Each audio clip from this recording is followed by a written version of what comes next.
Lucas pour... Merci d'être fidèle à ce 8 Autopassion en dépit du mauvais temps, en dépit de la pluie. Nous allons vous faire vibrer ce soir. Vibrer en compagnie de Gilles Raconis, qui est cascadeur professionnel et qui travaille notamment pour le cinéma. Alors Gilles, bonsoir. Il faut bien le reconnaître, la cascade, ça a toujours fait rêver les gens, c'est un peu mythique comme ça. Comment est-ce qu'on devient cascadeur professionnel ? Bah, moi, je peux parler que de mon expérience personnelle parce qu'il y a plein de solutions pour devenir cascadeur. Moi, mon expérience à moi, c'était de rentrer dans une équipe qui passait en ville et qui passe de ville en ville, donc c'est le cirque. Je suis allé les voir et bon, le pur hasard a fait que je suis parti avec eux et j'ai commencé comme ça. Mais enfin, il y a d'autres solutions pour devenir cascadeur.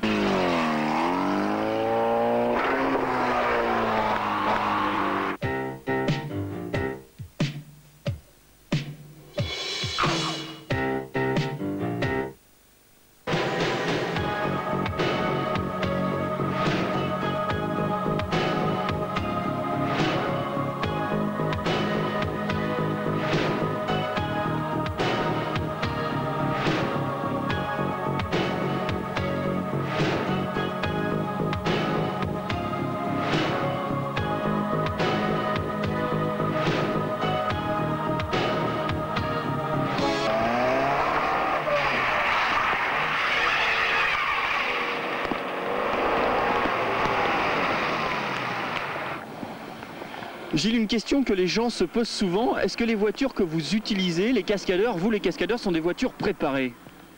Il y a quelques préparations quand même. Hein. C'est-à-dire pour ce genre de choses, le dérapage, bon, bah, les pneus sont surgonflés et puis le frein à main est bien tendu. Mais ensuite, c'est la maîtrise automobile, c'est la maîtrise au volant, hein, de toute façon. Hein. Pour le reste, pas d'arceau, pas de choses comme ça? Rien du tout. Sauf dans des cascades extrêmement dangereuses, dans les sauts, dans les grands sauts en voiture ou des tonneaux un peu difficiles. Voilà, tout de suite toujours avec Gilles Raconis, le cascadeur, qui va compliquer un peu les choses avec un exercice de deux roues. On y va, c'est parti.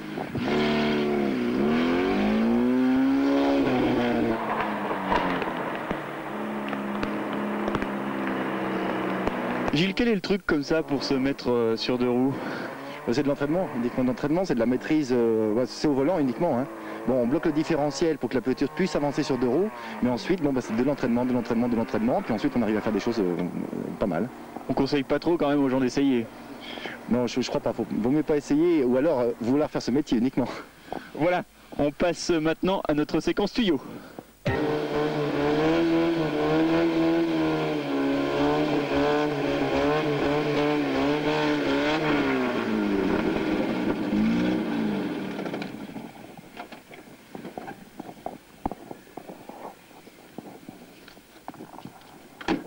Ah, je dois dire qu'en tant que passager, c'est assez impressionnant, assez spectaculaire. Gilles, alors des records, vous en détenez beaucoup, mais parmi tout cela, il y en a un qui sort du lot quand même. C'est le record de saut en longueur avec un bond de 100 mètres dans une voiture. C'est ça, oui. Oui, ce saut, je l'ai fait parce que bon, j'ai fait 10 ans de spectacle. Ensuite, je voulais passer au cinéma et pour faire la transition, j'ai voulu me payer le luxe d'un petit record. Ce petit record, c'est quand même un saut de 100 mètres en voiture qui s'est très bien passé. Et puis, chose rare chez les cascadeurs, et ça c'est important, vous n'avez jamais été accidenté. Jamais aucun accident en 15 ans de métier. Seulement, j'estime qu'un cascadeur, c'est comme dans toute profession. Je prends l'exemple d'un boucher. Un boucher qui se coupe tout le temps les doigts, c'est un mauvais boucher.